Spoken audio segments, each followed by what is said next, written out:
Malipayong pagbalik sa aton channel mga amigo ug amiga. Karon natong hisgutan kung unsay mahitabo sa atong baga kung matakdan ta sa COVID-19 o coronavirus. Pero una pa ko mopadayon sa unahan palihog sa kog pindot sa subscribe button ug i-click tap ang notification bell aron updated mo kanunay sa atong sunod nga mga hisgutanan.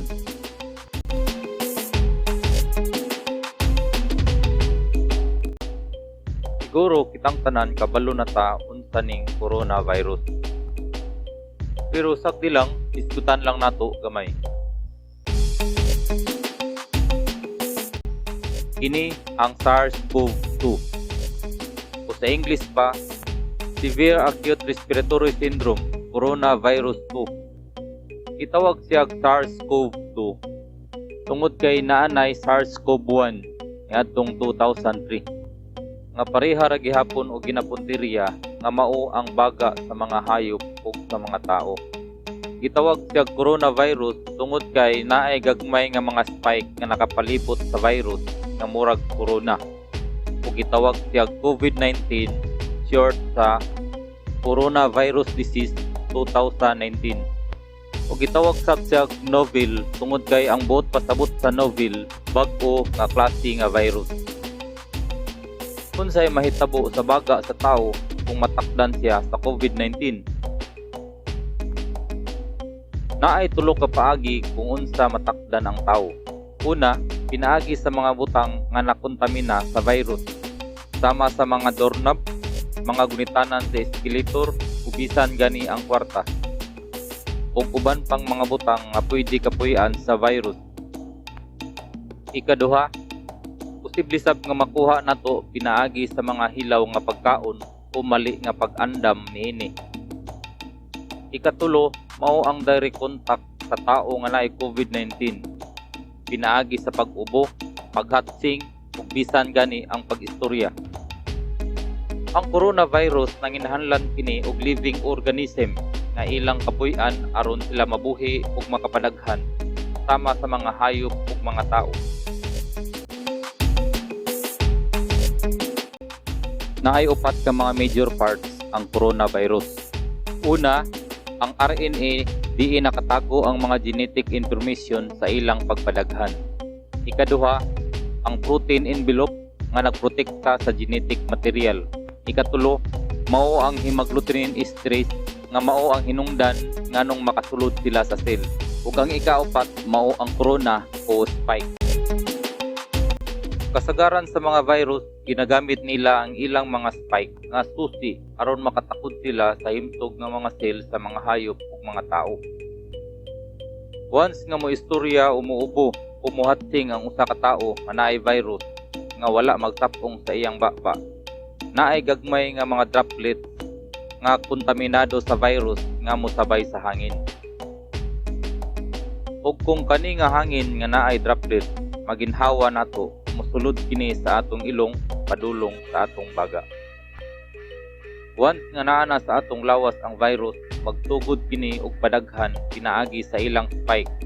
Atong nahisgutan ganina nga ang spike mura kinig susi o yabi sa virus.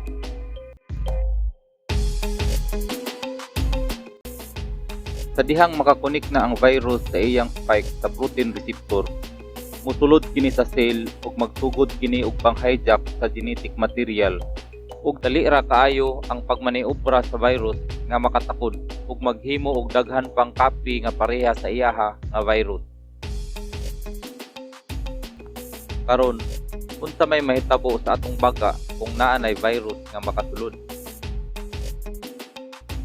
Once nga ang tawo mo ginhawa, ang hangin moagi kini sa atong ilong, padulong sa atong tilaok, padulong sa atong trakeya o gitawag sab nga windpipe, padulong sa mga gagmay nga tubo ug sa kinalasan padulong sa atong alveoli. Ang alveoli mura kinig balon nga mo-expand kung mo ginhawa ta pasulod ug pagawas sa hangin. Ug diri sab mahitabo ang pagbinayloay sa oxygen ug sa carbon dioxide. Kung mo ginhawa ta pasulod, ang hangin magdala kinig oxygen. Ug kung mo ginhawa pud ta pagawas, ang hangin magdala kinig carbon dioxide. Ug diri sa makita nato ang atong katabang sa paglimpyo sa atong baga, ang mga macrophages o white blood cell nga walay pahulay sa pagkaon sa mga kagaw ug mga virus aron perminti nga limpyo ang atong baga. Pero once nga ang coronavirus makasulod sa atong baga, dili kini madali-dali og kaon sa atong white blood cell tungod kay bag-o kini nga klase nga virus. Wala pa sila ideya unsaon nila pagpatay ni nga klase nga virus. Ug tungod kay dili pa man madali-dali og patay sa atong white blood cell, naa pa sila'y panahon nga makapadaghan hangtod nga mas mudaghan pa sila kaysa atong white blood cell. Hangtod nga dili na sila masugpo sa atong white blood cell tungod sa ilang kadaghan. Ug ang lining sa atong baga magsugod kini og hubag. Ug once nga maghubag na ang atong baga, musunod dayon ang nana. Ug mupundo kini sa atong alveoli, ang mura og balon nga mo-expand kung moginhawa ta pagawas og pasulod sa hangin. Ug once nga mapuno na og nana ang atong alveoli, dili na makasulod ang hangin nga nagdala og oxygen ug dili na pud makapagawas og carbon dioxide ang atong baga. Ug kung kini ang mahitabo, maglisod na og ginhawa ang tao nga makasinati nini ug maginhanglan na kini og life-saving device nga mao ang ventilator. Ang paghugas sa kamot, paggamit og mask, ug social distancing ang importante kanato karong panahona. Pero kung magpabilin tag kahig ulo, dili lang ventilator ang atong sangkuan, kundili lungon ug minteryo ang atong sangputanan. Hinaot nga naatay gamay nga napuko sa atong gihisgutan ug diri lang taman. Salamat sa pagtanaw.